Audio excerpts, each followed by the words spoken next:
Bismillahirrahmanirrahim. Assalamu alaikum wa rahmatullahi wa barakatuhu. I pray that everybody is in best of health and inshallah in best of iman. And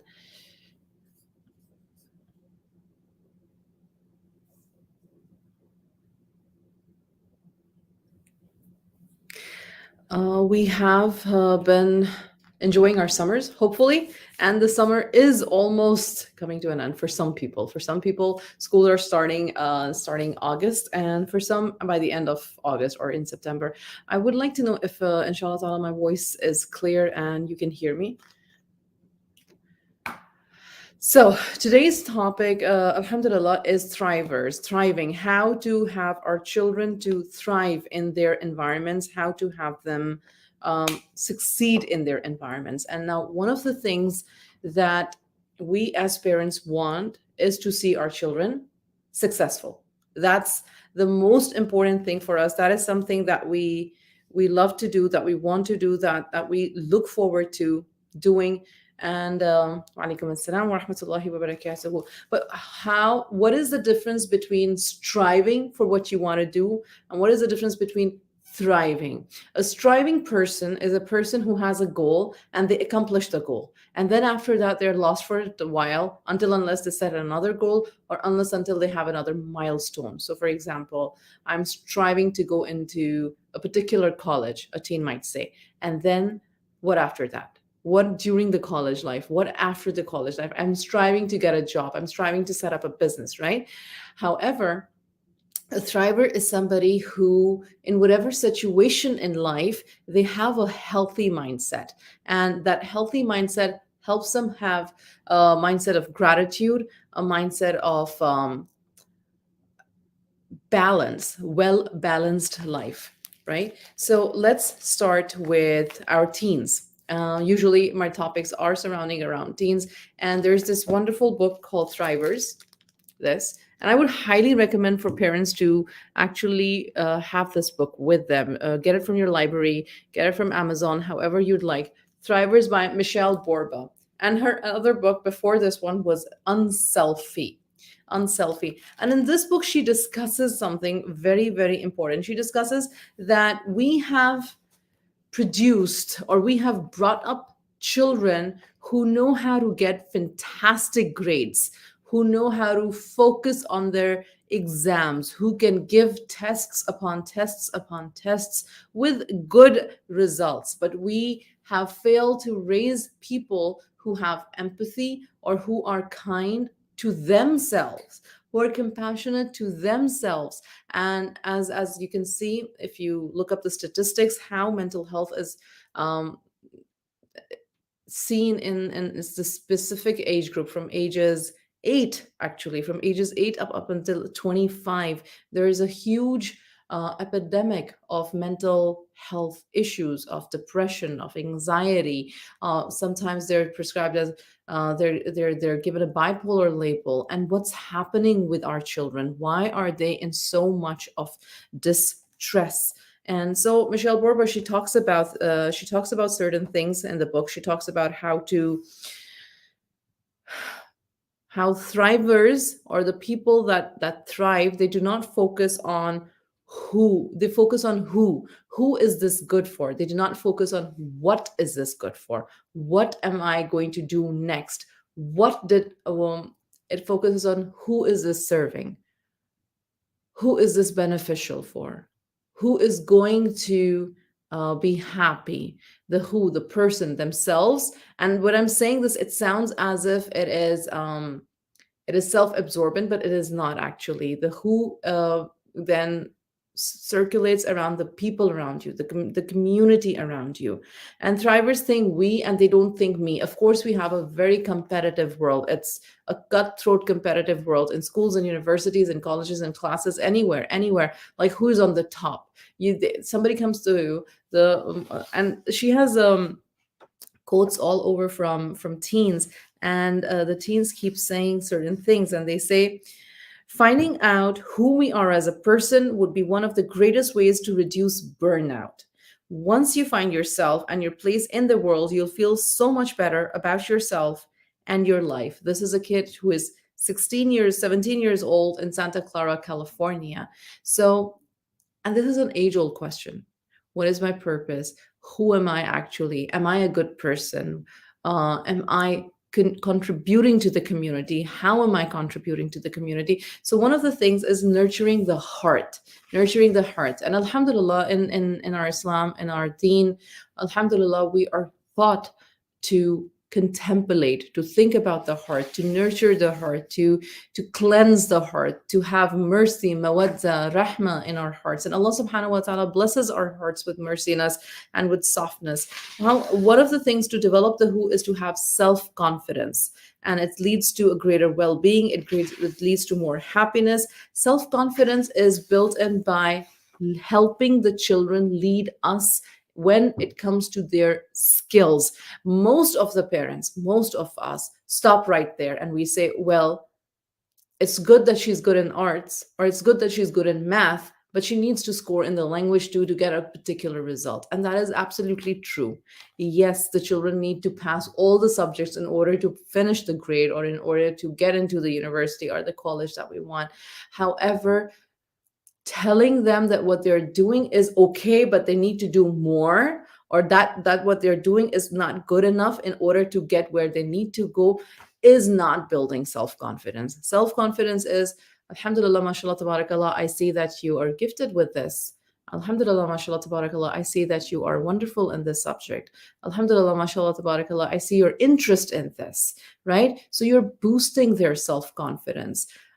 Holistically, a human being, if you pick up any human being, we are good in certain parts and certain things of our life, and we lack certain skills, or we don't do as good. Like, for example, a person might be great in organizational skills at home, right? But they might not be good in the financial department. Some people are so well educated, and not well educated, they just have a natural knack of taking care of finances, of taking care of money, of knowing where to spend, of knowing how to save, of doing the Groupons or the coupons or stuff like that. And it's like magic. Like, if you ask them, do you want any deals on that thing? And they will just whip up some deal. They know how to get to those deals, to get that 20% off or 30% off.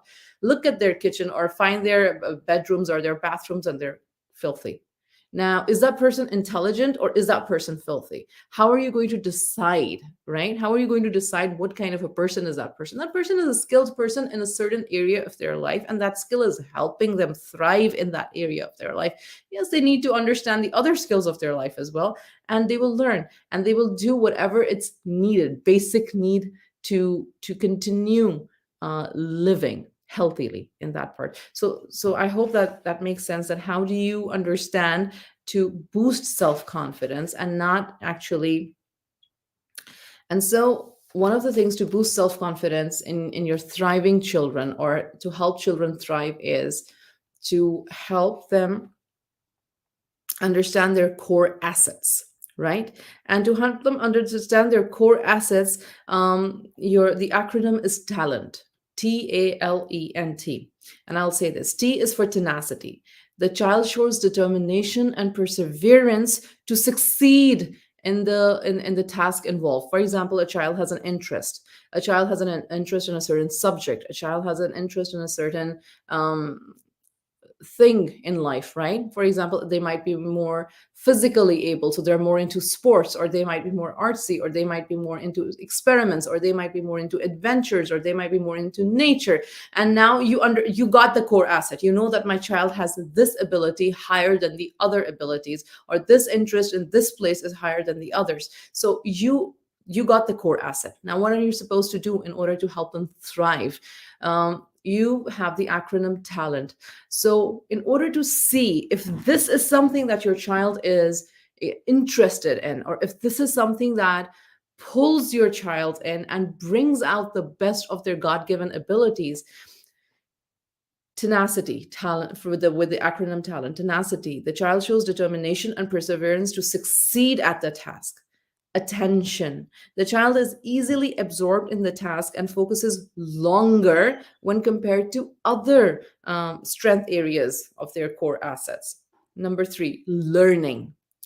The child learns quicker and easier when using their core asset, like whatever the subject or whatever the area of their interest is. Eagerness. The child is motivated and energized to be an active participant in the task and doesn't need adult like adult pruning, like do it, I told you to do it, have you completed it, why haven't you completed it, you know when the deadline is. All of those things are not happening because the child is already focused, they're already on top of their game.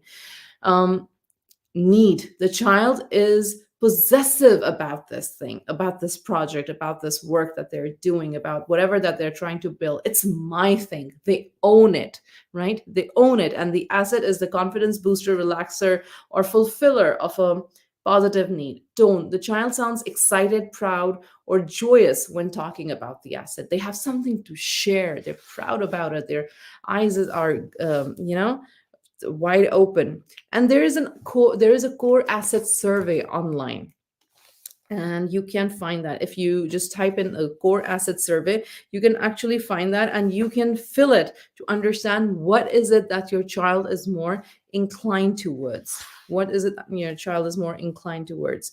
We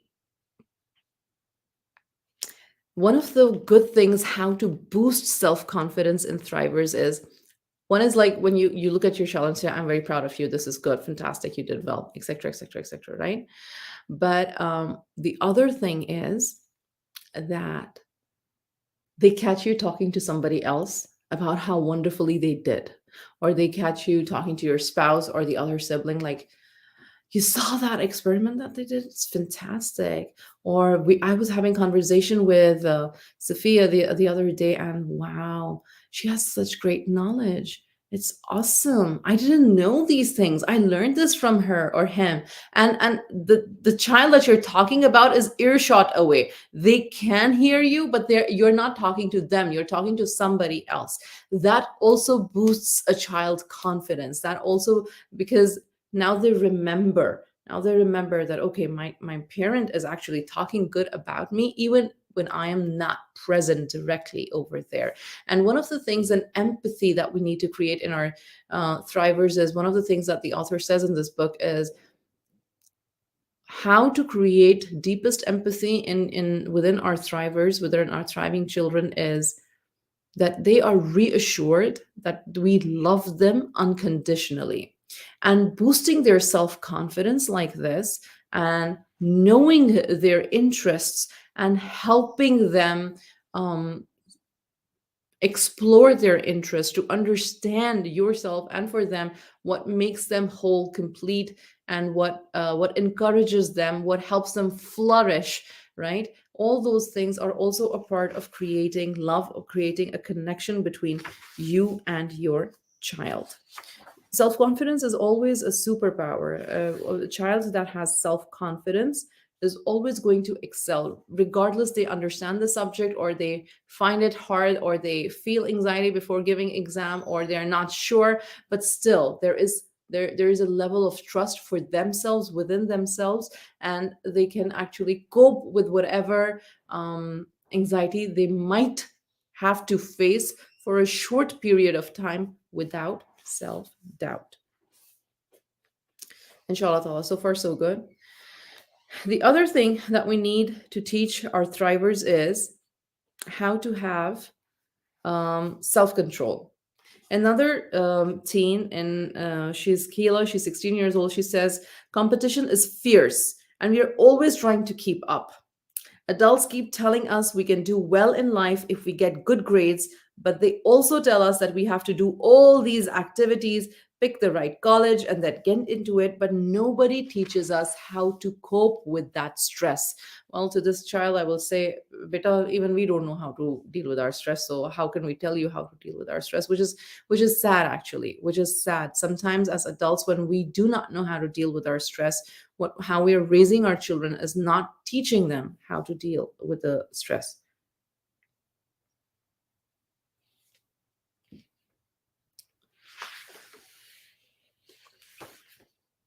What is self-control? The self-control is that they understand For example, American Academy of Child and Adolescent Psychiatry warns that 1 in every 4 or 5 youth in the US now meets the criteria of mental disorder. American Psychology Association says that teens currently report worse mental health and higher levels of anxiety and depression than all the other age groups, including adults. And San Diego State University research reports that 12 to 17-year-olds experience a 52% increase in major psychological distress, depression, and suicide since the mid 2000s. Why is this happening? Because the kid's ability to focus on to make good decisions, delay temptations, and regulate behavior is decreasing with the onset of living online continually. Of course, the pandemic has added to these numbers. One of the reasons that this is happening is because of the 2 years that the children were in homes, online schooling, everything that they knew changed. So that added to the mental stress. However, even apart from that, um, when you're online constantly, when there is no motivation to do things, when there is no focus, when a person does not know what they're good at, who is it that they are, what are their intrinsic wants and needs, why are they doing what they're doing, when these discussions don't happen, and it's just like go from step one to step two to step three to step four just mindlessly, then of course to cope they will get onto other things for the fixes, for the things that the soul is craving. For example, attention. So social media, go to social media. But if you go to social media to find attention, to seek attention, you start comparing yourselves to other people. Women, specifically young girls, and the females, this is the most common thing, that when girls 12, 13, 14 and above, when once they join social media, we have seen, and there have been reports upon reports, how their mental health is distorted because they're constantly comparing their body, their hair, their eye color, their makeup, their everything, their dressing, their lifestyle, to the people who they think are perfect online. Now, the funny thing is, you will not find a single teen, a Gen Zer, saying that what they're living is the truth.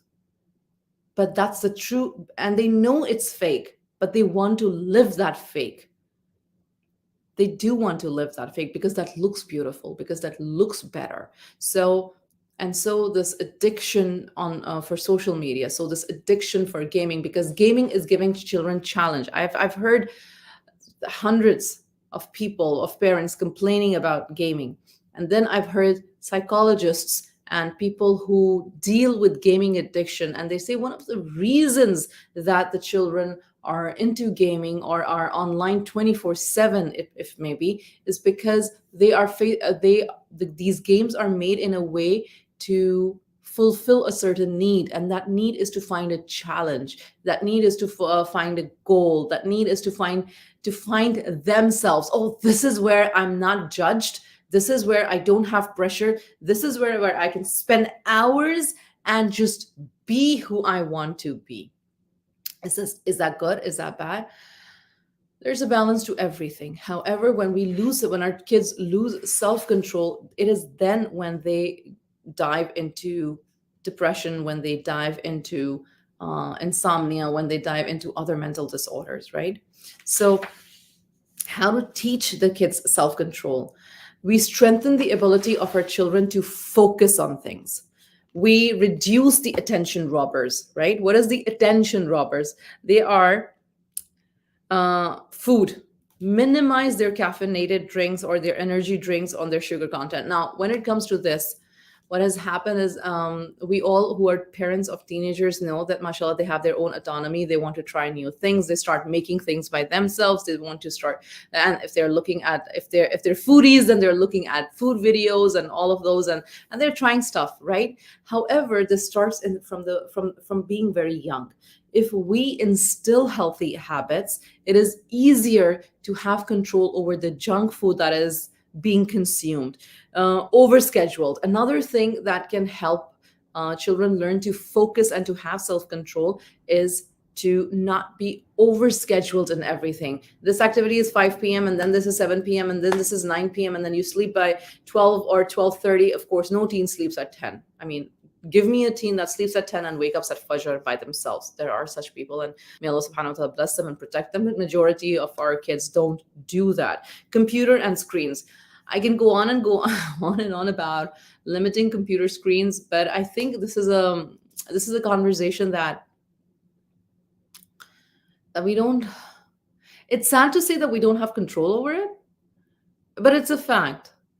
Because if we are on our screens until we fall asleep, or if the phone falls on our face and we're sleeping, that's the example our children know of. And our children want to stay connected, and there's this hyper focus on staying connected with your people, and late nights have become a thing. So having routines and having um, boundaries about screens is extremely important.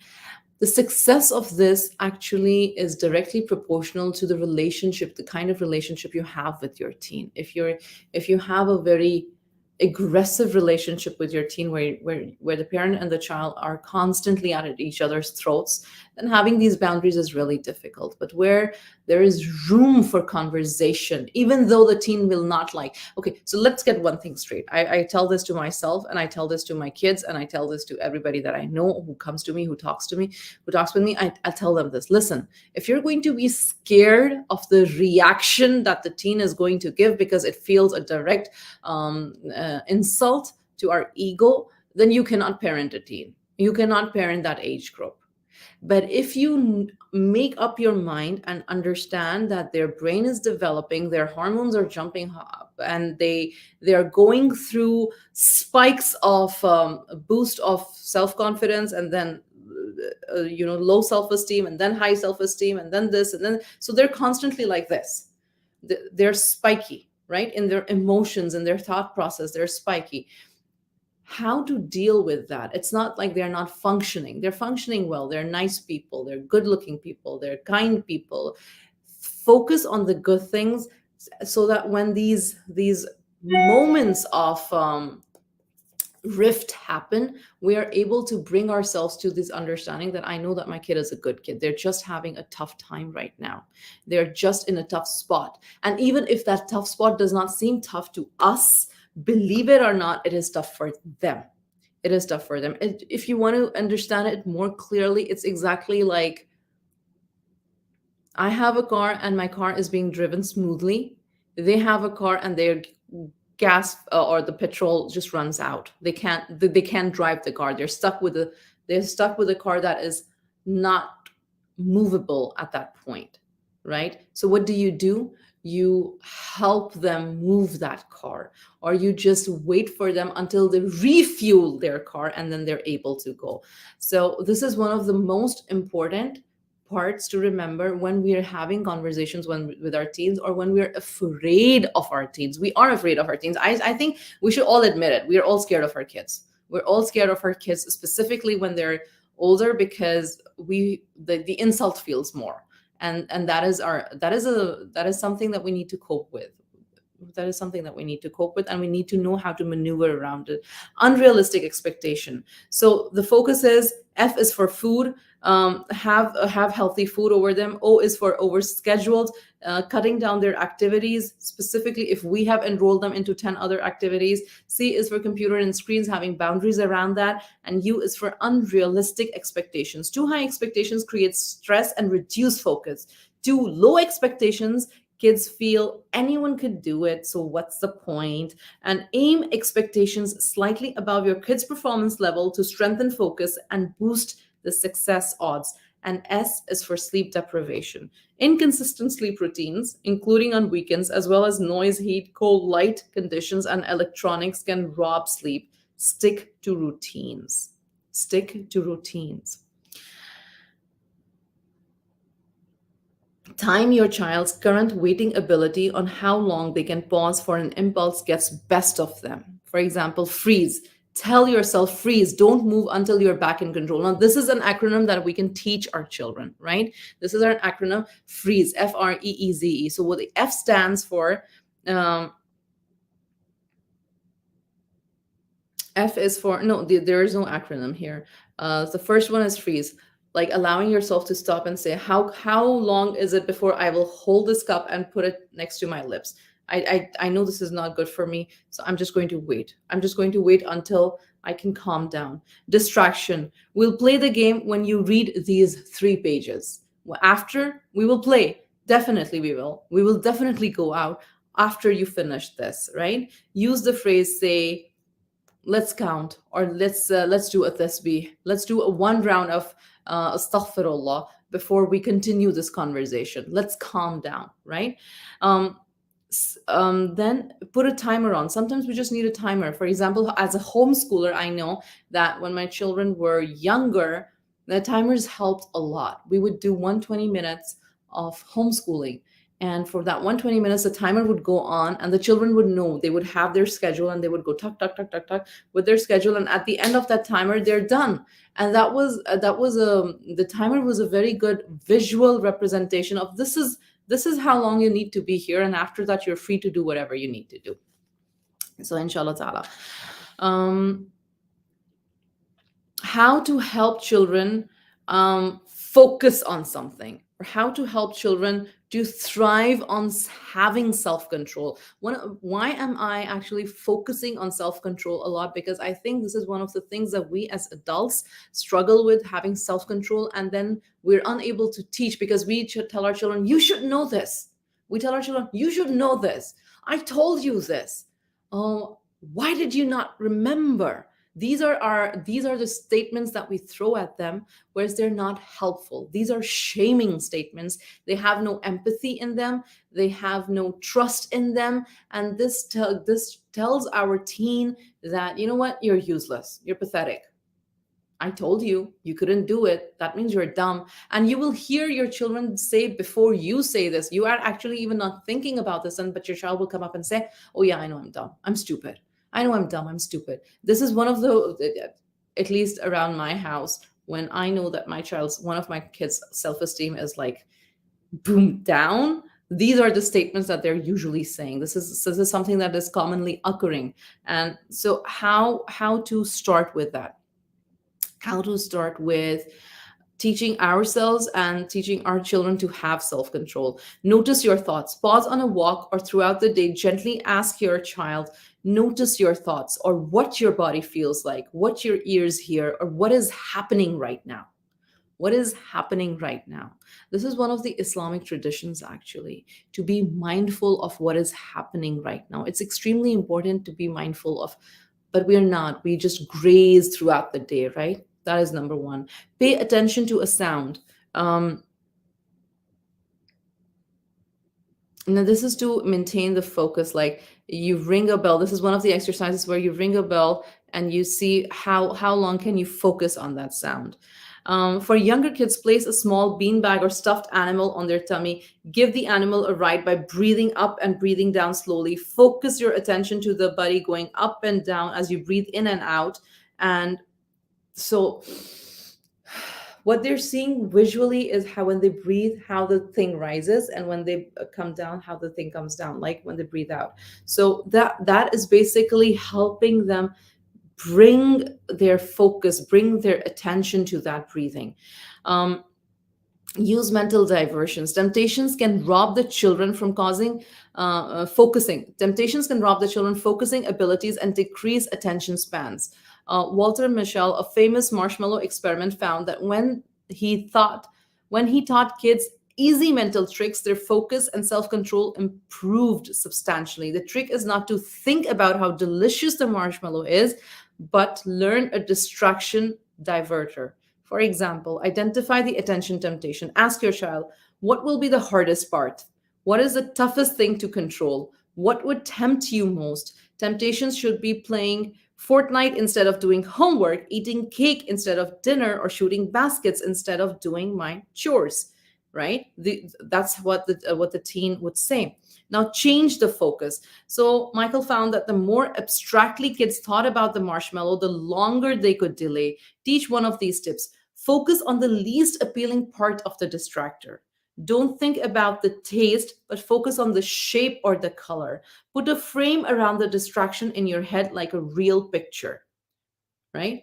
And create if then plans to avoid distraction. If your kid has trouble resisting Instagram notifications, then turn them off while studying. If your son is tempted to text, then put the device out of reach until chores are done. If your daughter is enticed to eat cake first, then put it out after the main meal is done. Identify your if and then. I don't think that this is something that we don't know of. It's just that we're not very mindful of doing these things. And all of this happens once we teach our children how to identify their emotions, how to talk about their emotions, how to name their emotions. One of the quickest and easiest way to escalate any argument with your teen is, what's wrong? I mean, the mother is genuine. She's like, what's wrong? What happened? Nothing. No, something happened. I can see visibly you're upset about something. What is it? It's nothing. I just told you it's nothing. It's nothing. Just leave me alone. Oh my God, you just don't leave anything, don't you? I mean, we've all seen those moves, right? Does that happen every single time? That does not happen every single time. That it's an exaggeration if we will say that happens every single time. Majority of the time, the child opens up to you. Majority of the time, the child just keeps quiet and then later on comes to you. When the child just goes extensively like hype, you know, what we need to do at that point is reassure them that we are there for them and step back and step back. I'll give you a very good example. The other day, my son was not feeling well, and he had to eat his multivitamin or something. And all my three kids were around, right? And so I said, like, I'm so concerned for your health. Like your growth is stopped. I can't see you like growing taller. And suddenly now I'm trying to feed him and I'm trying to give him a multivitamin and I'm telling him I'm concerned for him. But what am I saying? I'm saying, oh, your growth has stopped and I don't see you growing taller. So what is he listening to? So, and he just snapped and he said, stop it, stop talking to me. Don't say this thing. And my daughter, who is his younger sister, she says, Mama, you're making him self-conscious. You're making him think that he doesn't look good. And you're making him think that, you know, he's not good looking or handsome or smart or tall, whatever things it is. So he's very self-conscious. That's why he's snapping. And then suddenly I saw my son's body just go from tensed up to just calm down. And I looked at him. And because they both have a rift often, they both fight often, I smiled and I said, wow, your sister just showed empathy for you. And she just explained to me what I was doing wrong. Is she correct? Did she pinpoint the problem? And he started smiling and he said, yes, Mama. She's exactly, absolutely right. So Alhamdulillah for these teaching moments that our children teach us. Alhamdulillah for there. Some age by age ideas to instill self-control. For children of all ages, model self-control, right? Model self-control. Do you drive over the speed limit? Do you do multitasking? Do you buy things impulsively in front of your kids? How do you control your stress?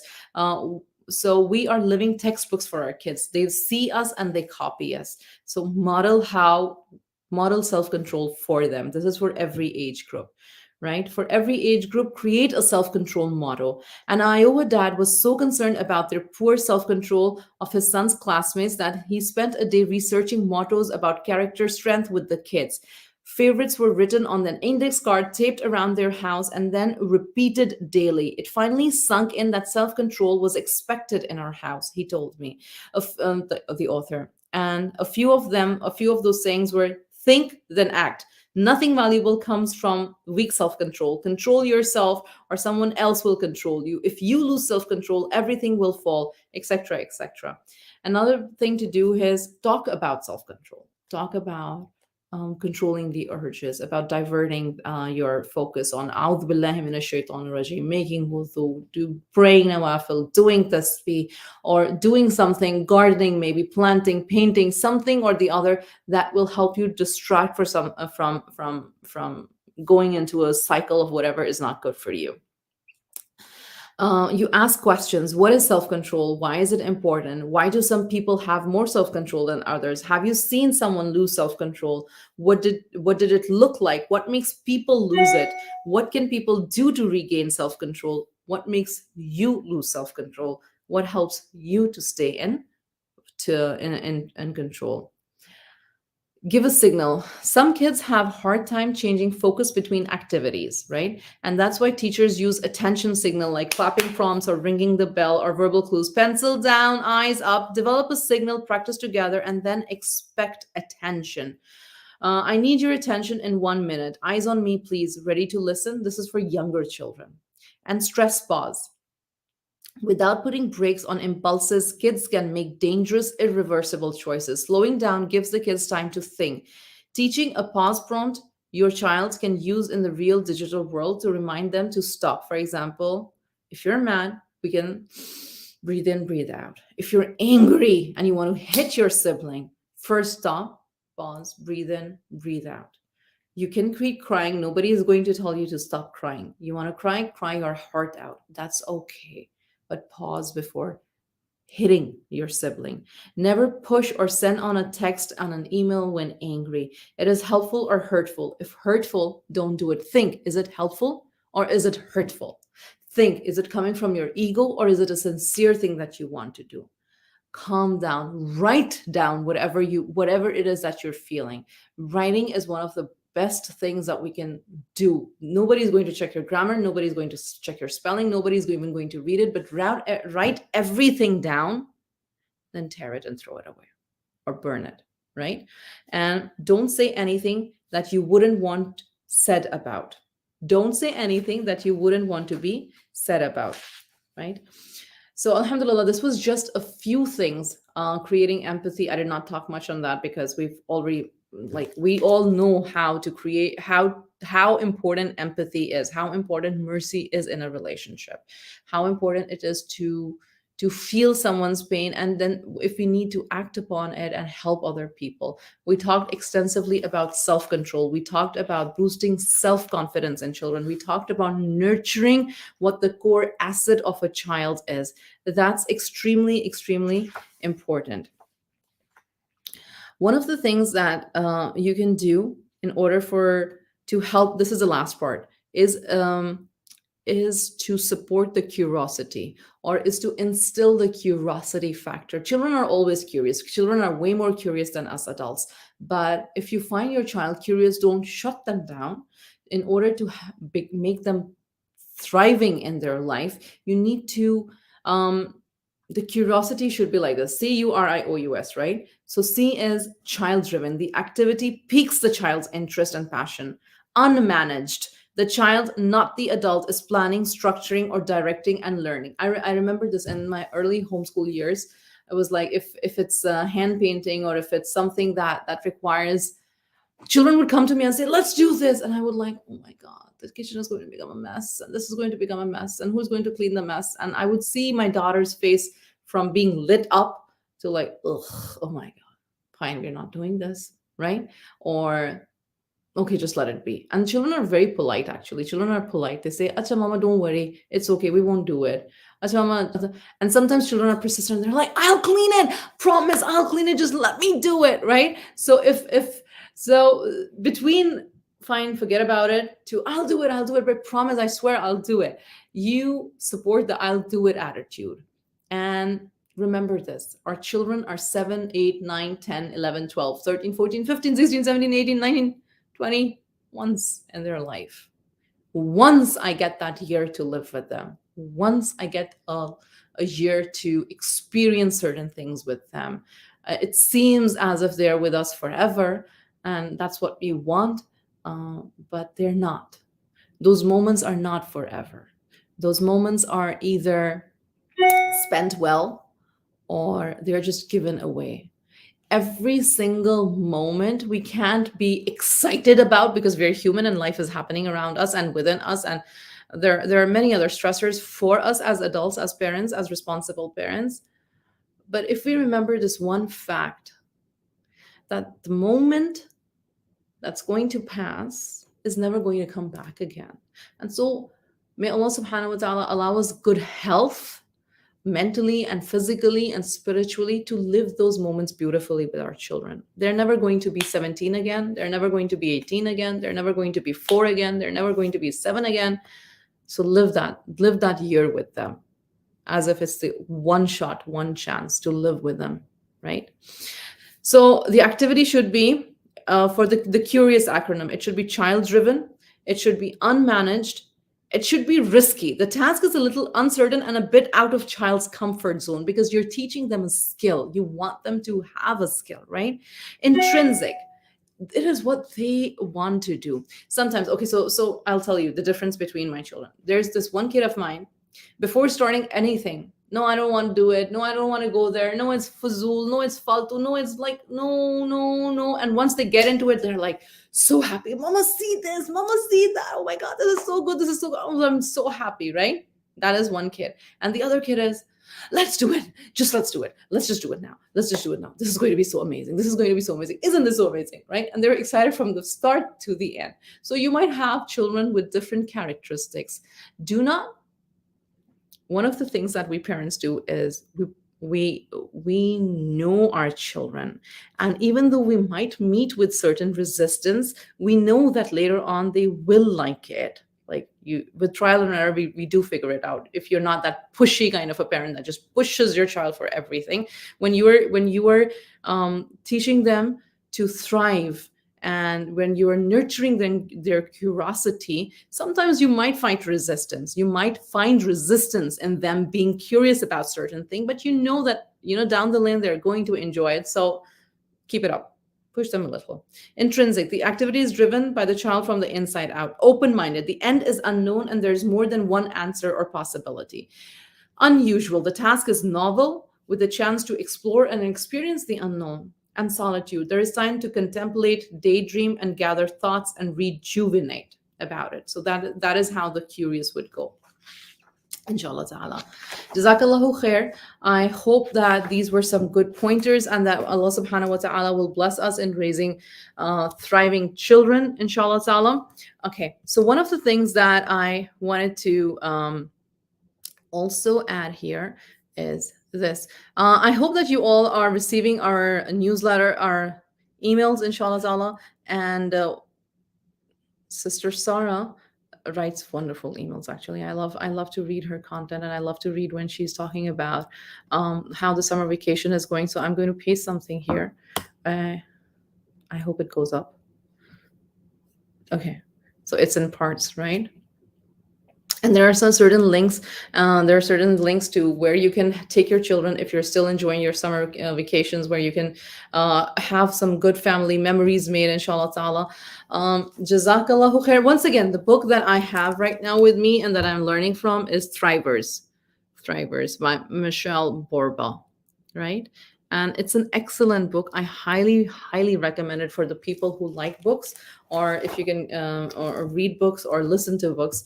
Definitely do get it. Some wonderful tips in there to help our children thrive, not just strive. Jazakallahu khair once again. Assalamu alaikum wa rahmatullahi wa barakatuh.